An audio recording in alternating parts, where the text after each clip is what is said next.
Happy Monday. Welcome to Cooped Up Live, should I say. Just a random broadcast where I talk about whatever the hell I want to talk about. While we are waiting on folks to join, today's episode, by the way, is dedicated to talking about my colonoscopy. Yes, I said my colonoscopy. It's an important topic. I thought we'd add some levity to it. So while we're waiting on folks to join, coopedup.com is my website. You can check that out at any time. I'm Cooped Up is my handle in all the social places. Would love a follow wherever you are, particularly if you're on the Instagrams. And this is on Facebook Live, YouTube Live, and then re-aired in audio format on all the major podcasting platforms. Click the bell, subscribe button, whatever they call, so you can follow along and not miss any of the fun. Hey, Mama, how you doing today? Hope you were doing well.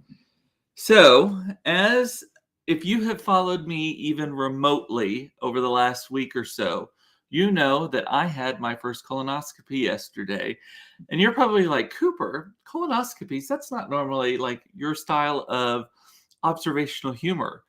Y'all, there's so much funny about colonoscopies and getting ready for it and do it and all. So I thought I would tell you about my experience. Also, it's an important thing to discuss. Every person needs to have them on a regular basis. Supposedly, it's one of the cancers that is most easily cured if you catch it early enough, and it's super easy to catch it. I mean, it just involves shoving a camera up your ass, but other than that. But hey, Eric is listening from Wisconsin. Hey, I hope Dr. Mark is there listening with you so he can judge my medical acumen on this too. So first of all, let's set the baseline. If you are 45 years or older, you should have already had a colonoscopy. They used to be that the minimum or the recommended age to start having them was 50. Well, I was already 45 and they lowered it to 45 and a pandemic was raging and all of that stuff. I will be 49 in December. And so I'm overdue for one, but not by the previous standards, but by the new standards and all that stuff. Yada, yada, yada. I was not about to go get one during a raging pandemic though. So if you have not had one, listen up, you better go get one. It's not hard. It's not terrible. Again, it's like there's like more funny to it than anything else. More like, wow, every single person who has done this has had to do this. Wow. Like there was a whole lot of that in my life. So anyway, well, the big part of it starts is so mine was on Thursday. So the entire day before, you're not allowed to have solid food at all. You can have clear liquids. And I think they were very generous on the definition of clear liquids. So like soda and tea and stuff were on the list of clear liquids too. I had some iced tea. I don't drink sodas very often. But you can't have anything that is dyed red or purple, I believe was the other color. So you can have Jell-O, you can have chicken broth. That's basically what I survived on most of the day. You can take your medications, all of that the day before. You're supposed to drink a shit ton of water, which I am very fortunate that I am a water enthusiast. I like water. This is full of water, no flavoring in it, nothing. I just like straight up water. I even like water straight out of the tap. This one's from the Brita dispenser thing, but I'm fine with water straight out of the tap. I don't need any additives in it. I don't need any syrups or anything like that. But you can add things like that to your water. It just cannot be red or purple. And I'm assuming it's because the dyes red and purple somehow streak inside your colon or miscolor things so that they can't see the contrast or something like that. I don't know the medical reasons behind it, but I just know that that's the case. And so I took my ADHD pill in the morning, which fortunately is also an appetite suppressant. So I wasn't starving throughout the day until I was just famished. Like that's pretty much how it is with my ADHD pill. It's like I don't think about food. I'm not I'm not pushed away from food. Like it doesn't not appeal to me. I'm not seeking it out until I'm actually starving. Like my body is like, okay, it is time. And then I'm starving. That was the case on Wednesday too. And I pretty much survived on water, iced tea, and chicken broth. I just had a box of chicken broth in the pantry, not even a fancy one. Next time I will probably go get a fancier version of it. I hear that I was actually reading about this, the Good and Gather brand from Target is like top rated, like the best, all that kind of stuff. And chicken broth and chicken stock are essentially the same thing. Chicken stock, you can have that too, is a little bit more chickeny, like it soaks longer or something like that. Aaron is saying with Chardonnay on the list. Alcohol is not, I have not had alcohol since Tuesday. As soon as I hang up with y'all, I'm about to have some. Because you can't have it that day before, and you're not allowed to have it the day of either because of, I guess, the anesthesia or something. So I did not have any last night. But anyway, so all I did was I put some broth in a coffee mug, threw it in the microwave for about a minute, stirred it up, and sipped on it. Y'all, remarkably filling, remarkably good. I think that the only time I ever have like chicken stock on a regular on any at like a meal is like all by itself pretty much is the chicken consommé, which is effectively chicken stock. I think it's just a fancier word for it, honestly. At the Zodiac Room at Neiman Marcus for the Christmas buffet, I do that. Well, obviously it's the Christmas buffet. I usually go 2 or 3 times with just different people, work groups. Eric and I, our friend Craig, and some other folks or another folk usually goes.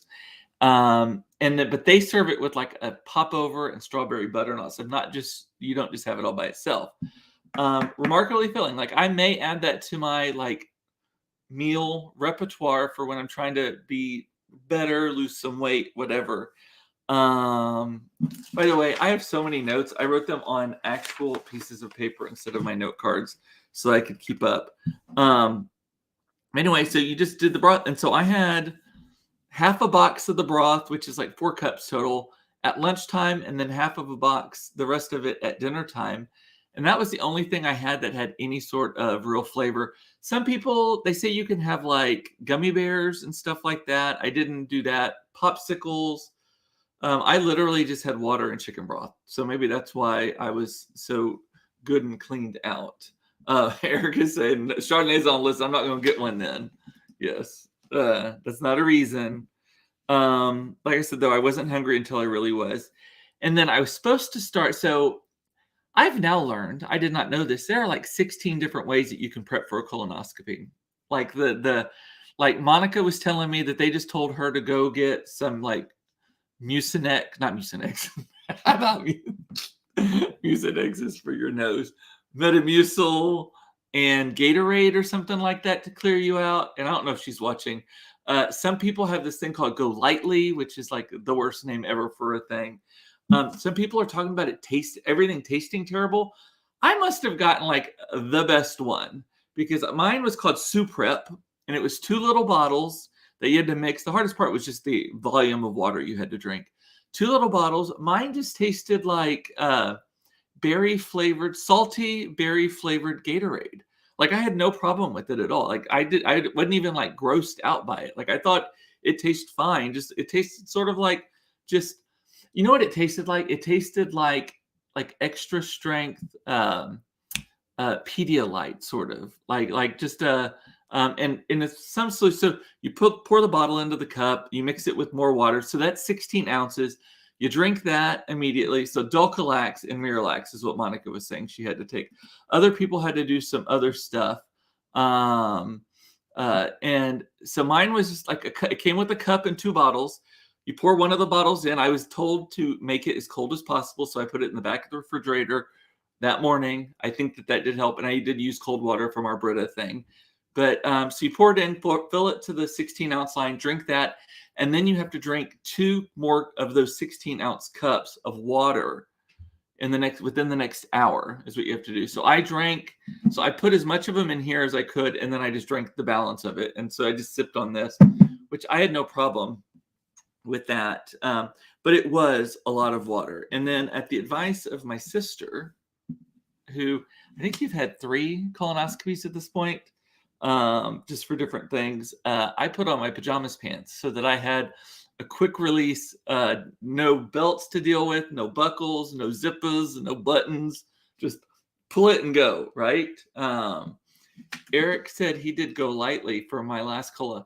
So that is the worst name for a thing because, as I will tell you momentarily, there's nothing lightly about the way you go. on this if you have not had your colonoscopy. Suzanne is saying, I have a colonoscopy next Friday. My brother is a gastroenterologist. What a fun job. Is that your first, Suzanne, or are you on a schedule already? So here's the thing. So I took it and I was like, okay, when's this going to hit?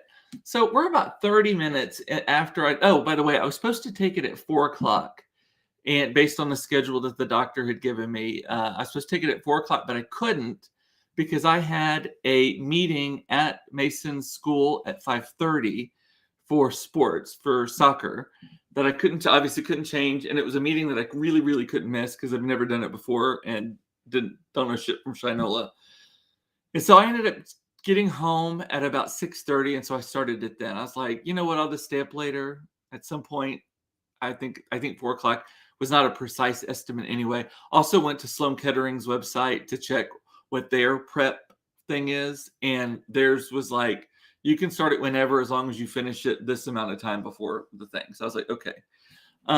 So 30 minutes go by. So we're at about 7:00 at this point. And I'm like, Todd, when's this supposed to start working? I did not realize that, I thought it was going to be faster. And all of a sudden I'm like, oh shit. Took off running, and I made a commitment to myself that I was only going to use our upstairs bathroom in the master bathroom for multiple reasons. One, it's the most insulated from sound, which is an important thing. Most insulated from smell, which is actually not a concern at all. It only smelled like the first time. And then, but then also it has the bidet on it, which I will get to that shortly as well. The speed at which it hits your body, I was at a full ass run up the stairs across we have like a entryway upstairs, also like a foyer hallway around the corner. I was going so fast that I almost fell down, and I'm like, oh great, this is exactly what we need. Me falling, breaking a hip, and ended up in a puddle of my own waste, and then asking one of my family members, who would be like, not it, to come get me. No, that's not how it's going to end. That was not going to be the end of my story. And so made it to the toilet just in time. Actually, I'm not gonna lie, this is the first time I've said this out loud. I didn't make it all the way, so I did have to change clothes. I did have to put on a fresh pair of underwear and pajamas pants after that first go. So be close to where you need to go. It wasn't like a big mess. It wasn't anything. It was just moisture, and I was like, nope, not doing that. But here is the most shocking thing. So it's a ton of water. But if you really think about it, you've been chugging water all day. You've been chugging chicken stock all day. You've been, and then you have just drank, what is that? 40. So what's 16 times 3? What's the math on that? 48, 48? Whatever it is. 32. Yeah, 48. 48 ounces of water within the last hour. No wonder there's so much coming out of you. So in my brain, I am picturing, so first of all, the volume of water is shocking, but the most shocking is the velocity that it comes out of you. This is, if you are like ick warning here, this is not the episode for you, by the way. The velocity at which it comes out of your butt. Like it's just shocking. Like I'm surprised I'm not sore. Like, I don't know how, like what muscle is contracting to push it that way. Think of it this way. Think of it like, you've seen those videos about how dangerous flash floods can be if you're in like a canyon, and all of a sudden you just see one little trickle, and then there's this giant wave coming, and it's a big old brown wave coming. That is an adequate description of what is happening. It was shocking to me, and then it comes in waves. So I just at one point just had my phone with me and was sitting on the toilet for about 30 minutes, just wave after wave after wave after wave. So anyway, and then and honestly, only the first 2 waves are nasty. Like the first 2 waves are really nasty, like monkey cage, like gross acidic smelling, like that kind of smell. But after that, it starts just being, you look if if you're naturally curious about what's going on in the toilet, you look in it. It started just becoming like, it first was brown, obviously, because poop and stuff.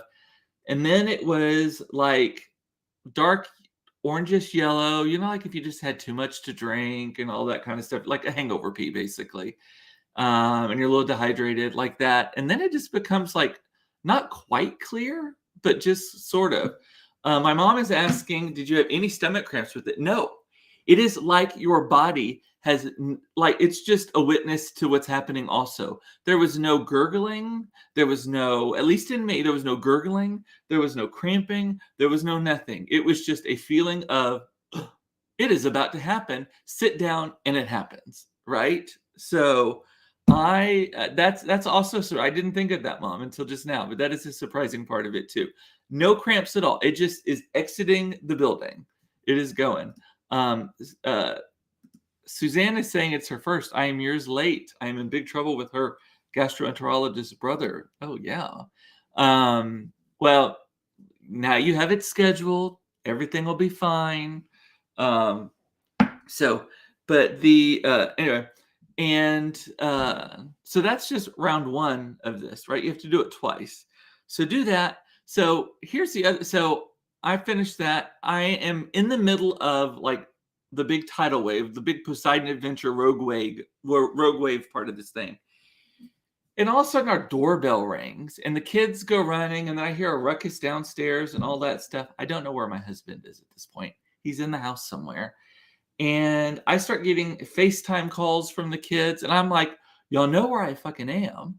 And all of this. And FaceTime is a brave choice, by the way, when you know your dad's upstairs shitting his brains out. But my children actually, I'm not sure Mason knows how to actually make a telephone call. He only ever calls me on FaceTime or FaceTime audio. I'm not sure he actually knows how to use the phone feature. But so there's a ruckus downstairs. I'm like, what is going on? The kids answered the door. Yes, the kids answered the door. And there is someone. So someone had abandoned a cat across the street inside the tennis court and closed the gate. In our tennis court's like a chain linked gate thing across the street from us. And these people saw it and came over and brought it over and asked if we could take care of it. They were on a walk, I guess, if we could take care of it. And the kids, of course, are like, we got a cat. Oh my God. And they're calling me over and over and over again, asking if we can take this cat in the house. No. Here's the other thing I don't get on this. I'm like, so this is how you know you're the default parent. If your children walk past the one parent to ask you a question, you are the default parent. I don't know where Todd was in all of this. And I'm not judging Todd in this. This is just the way the kids default is to ask me the questions. But the kids are asking 100 questions, calling me over and over and over again on FaceTime. Again, brave choice. I'm sitting there. There is gushing. The sound of gushing. It's not a great sound either. Like the sound effects are not great. I don't know what ultimately happened with the cat because I finally told everyone to fuck off, leave me alone, and just handle it. And they also know, here's my thing with animals. I like animals while I like them, but I always come from a place of no when it comes to animals. Animals, I am not, they are not my fur babies. They are not anywhere related to my children. They are creatures that I own, that I care for nicely, but I'm not going out of my way. My dogs have had the same food every day for their entire lives. I'm not looking for special occasions. I don't know their birthdays. I literally don't know if my dogs are afraid of fireworks or not because they're usually just in their pen when shit's going off. Anyway, and some people are like, oh my God, I can't believe it. Yeah, so... and then there's so back to the colonoscopy. Then there is round two. Round two comes around.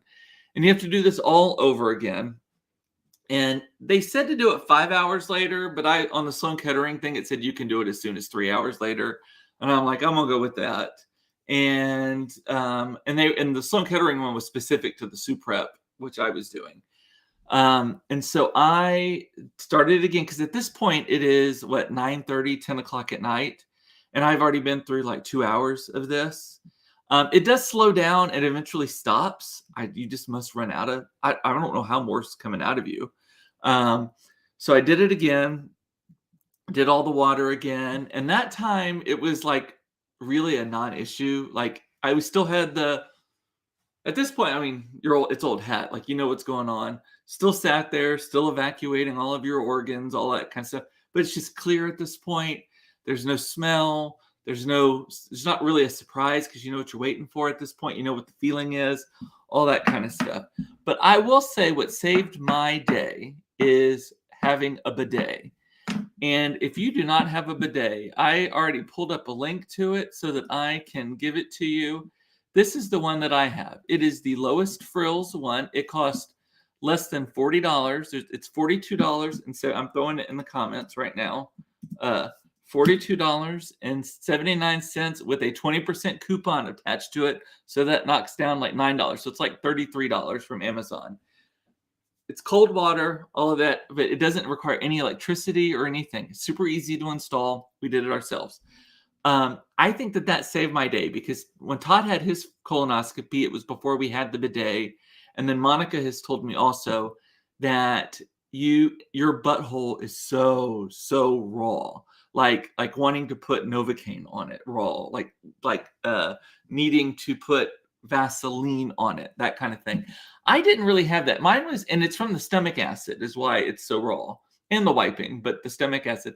I eliminated the wiping for the most part by just sitting on the toilet most of the time. So I just wasn't even doing it in between. I'd hose it off a little bit, just turn the handle and go back. But I think, and then just blot. I'd turn the handle and then blot, and then I was fine. I also opened a new pack so that they'd be extra moist of like the butt wipes, so that if I needed to use those, I could. But anyway, so if you have a colonoscopy coming up, Suzanne, it's not too late. You can do this. Get this bidet that I just put on in the comments. Buy that shit. Install it yourself or have Doug install it over the weekend beforehand so that you have it ready to go. And then maybe practice on it a little bit. But I just can't handle not having a bidet. That was actually a travel bidet was one of my, which just looks like a collapsible like sports bottle. I bought one at Amazon Prime Days so that I could have it for traveling. That's how much I like it. Kelly is saying, thank you for talking about this. I'm way past due. Yes, that is why I am doing it, because I think it's so important to do it. And people don't talk about it. People are like, ooh, gross, all that kind of stuff. So if we can add some humor to it, yeah.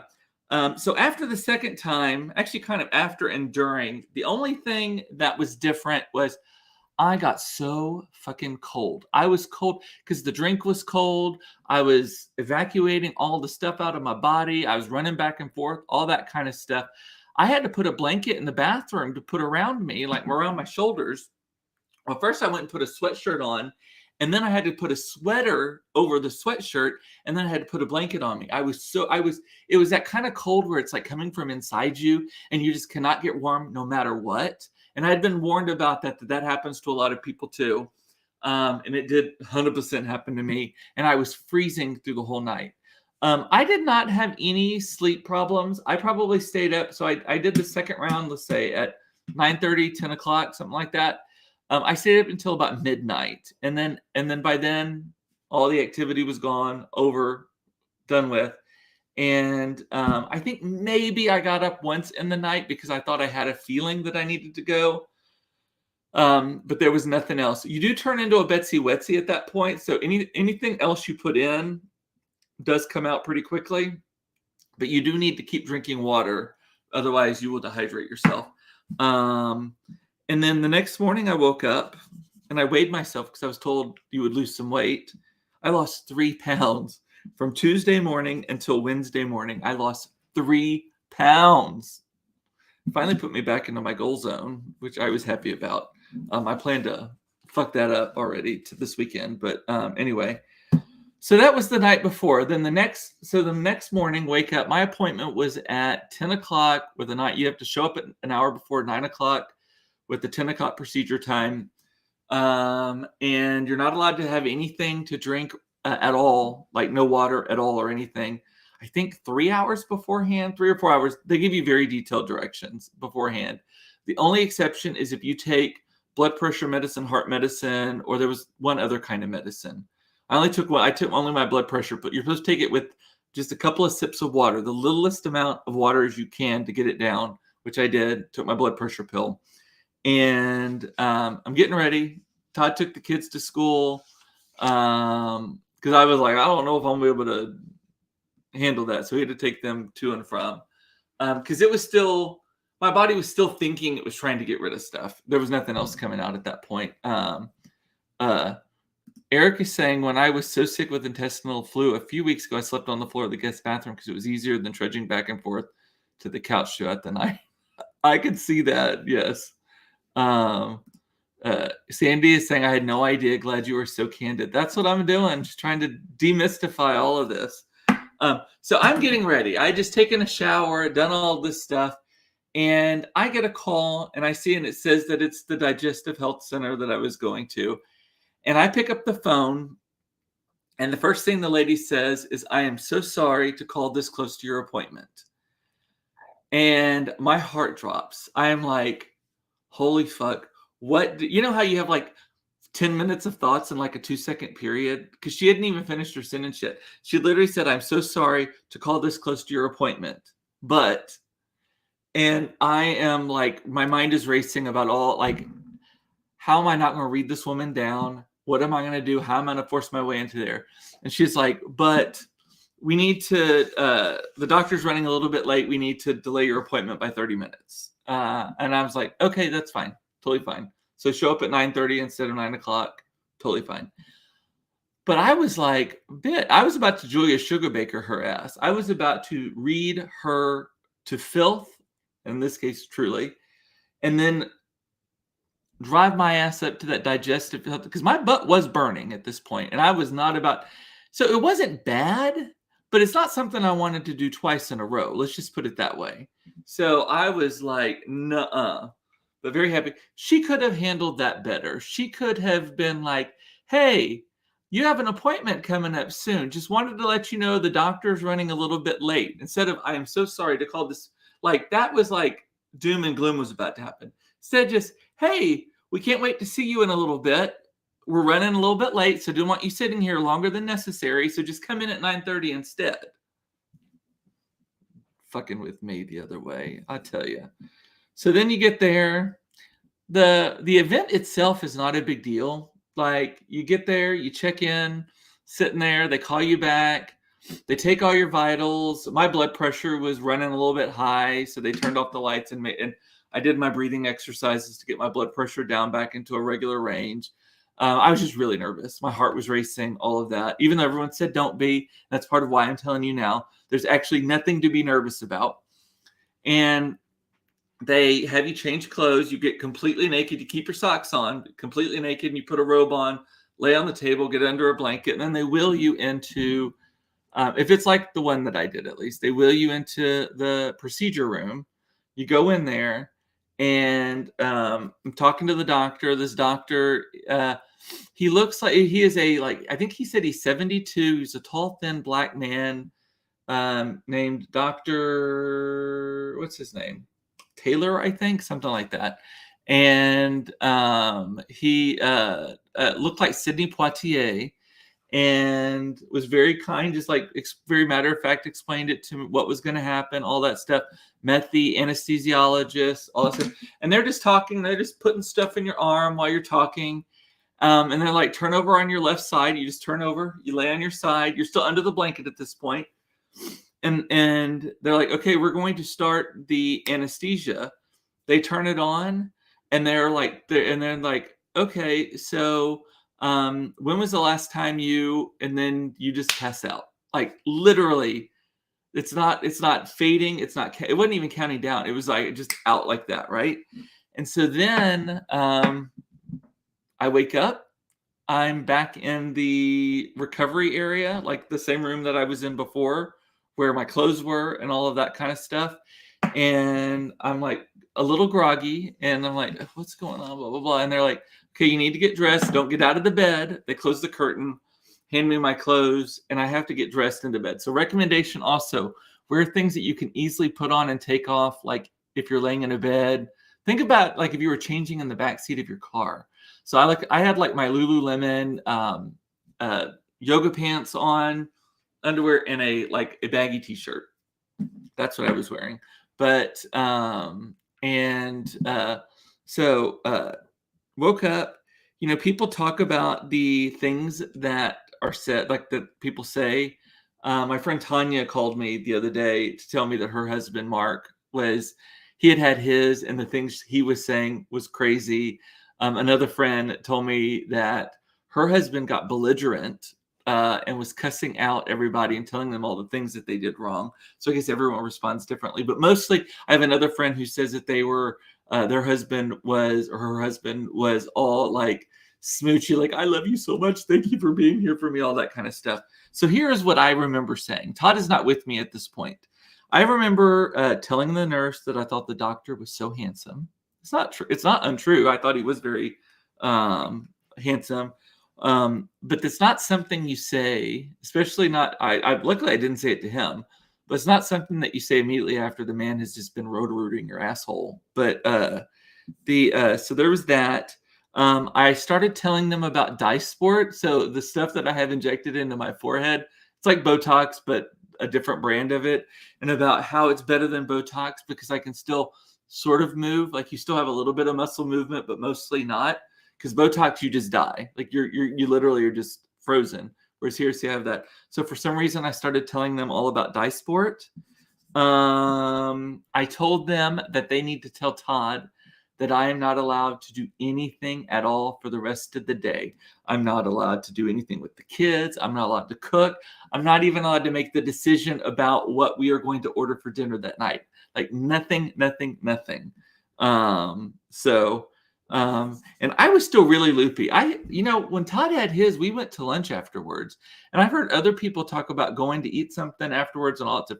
I was not in good shape for that. Like, I was loopy as all get out. I was still, and I will say, the men in my family, me, my dad, my granddaddy, we all, I guess, metabolize the anesthesia terribly. Like, it takes forever to come out of it, all of that kind of stuff. I was still feeling groggy this morning. But last night, so I was feeling really loose. And then when I went for my walk this morning, my knees were really like heavy. And that's it was feeling like it was stuck there. This is the funny one. Also, I asked the nurses, what are some of the funny things that I acknowledge that I knew that people say funny things. I was like, what are funny things that are weird things that people tell you? And one of the nurses told me, she was like, you would be shocked at the number of people who start telling us their kinky sex stories. Like their weird sex stories, like the stuff that they like to do, the things that they're into, and all of that. And so this is, if you're afraid of anything, this is what you should be afraid of, is yourself coming out of anesthesia and the shit that you might say to this nurse. But when she told me that they talk about their kinky sex stories, I was like, oh, you don't have to worry about that with me. I haven't had sex in so long. There's nothing interesting to talk about. Todd's probably listening right now being like, oh, great, whatever. And then I was brought back out to Todd to get in the car and all that kind of stuff. And I started asking for nachos. And that's the only thing I wanted. I wanted nachos. I was like, Todd, I want nachos for lunch. Can you get me nachos for lunch? I want nachos. And Todd's like, where do I fucking get nachos? And he ended up getting really good ones. He got them from El Bolero, which is like a crazy expensive Mexican restaurant in the Design District. That was the only place that had them on their Uber Eats menu that was available to deliver. For some reason, both Uncle Julio's and Gloria's didn't have availability to deliver to our neighborhood or something. So nachos, that's what I wanted. And then I slept for the rest of the afternoon. I was very, very groggy and sleepy. Woke up last night. We ordered Thai food last night for dinner. I ate a little bit of pad Thai, maybe 2 little tongs worth of it. Not very much at all. And I think I also had, I do remember at some point yesterday afternoon going to the freezer and just eating ice cream straight out of the container. I do remember doing that too. So I'm thinking my 3 pounds is probably gained back by now between the nachos and that. And so, but yeah, so that is my, oh my God, I'm over time. That is my colonoscopy story. I hope it helps some of y'all. Let me see. If y'all have any questions, do not be afraid to reach out to me. I'm happy to answer anything. the results. I don't have the results yet. So they found 6 polyps in me, and 4 of them were just completely like non-issues. Like he just used like this heat lasso thing to cut them out. But 2 of them, they used a specific tool to cut out. They were a little bit bigger, and they're sending those off to be biopsied, which again, it's not abnormal, especially for a first one. Todd had the same thing, that he had to have 2 sent off. But because they found anything at all, so I get the results, I think in a week or 2 to find out. Less than 5, I was researching it today, less than 5% of the polyps that they find on your first colonoscopy, if you're within the range of the early stuff, ever come back as precancerous or anything. And that's usually the worst it is they come back precancerous, meaning that they might turn into it, but they are not it yet. And but Todd had to be sent off, and they were not issues as well. But if they find anything at all, you have to go back in 3 years. If they find anything, even if it's just a little tiny little nugget, you have to go back in 3 years, which is not a bad thing. Actually, I'm less scared about it. People talked about it being the greatest snap ever. I wouldn't go that far. Like, I don't remember much of it, and I was really groggy from the anesthesia. But the prep thing was like none, other than just the tidal wave coming out of my ass. That wasn't that big of a deal. So anyway, I hope that helps somebody. I should hashtag colon awareness on this one. Maybe I'll add that to see if anyone sees it. So, alrighty. Well, happy weekend to everyone. I love you. It's important to know you were loved. I love that you watched this. Thank you so much. I hope you found this informative. Take care of yourself this weekend. Don't should yourself to death. No good comes from should. And I will see you most likely on Monday for another episode of Cooped Up Live, should I say. Talk to you later. Now I'm going to have a glass of wine. My first since Tuesday. Bye.